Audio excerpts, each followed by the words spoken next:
Međureligijsko vijeće Bosne i Hercegovine izradilo je monitoring napada na vjerske objekte i time je obvezala sve članove svih odbora ukoliko se na području na kojima oni djeluju dogodi neki od skrnavljenja vjerskih objekata ili napade na osobe iz vjerske ili neke druge mržnje, mi kao vjerski službenici iziđemo na lice mjesta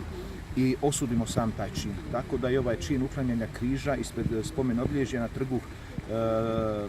žrtava Domovinskog rata smatramo jednim neprimjerenim činom pojedinaca i na taj način želimo kazati da se sa bilo kojim pojedincima iz bilo koje vjerske zajednice ne poistovjećuju oni pravi vjernici kojima to sigurno ne bi palo na pamet. Takav čin osuđujemo i ograđujemo se od tih osoba i ne želimo da bilo tko na bilo koji način, bilo iz vjerskih ili političkih nekih opcija, dovedu u pitanje poštene ljude, poštene vjernike. Kao što je Don Anto kazao, naša je obaveza da dođemo da osudimo ovaj čin. Za ovaj objekat, odnosno ovo spomen obilježje, vezani su sigurno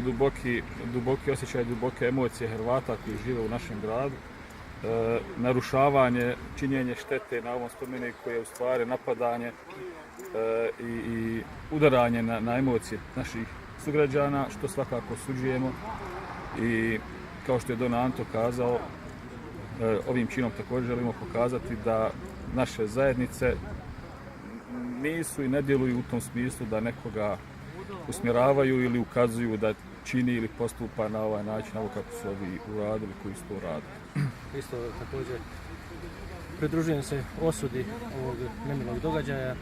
pridružujem se dakle svim kolegama koji su oni to više rekli, a isto tako želim da se ovakve scene više nikada ne događaju nigdje, pa ni kod nas.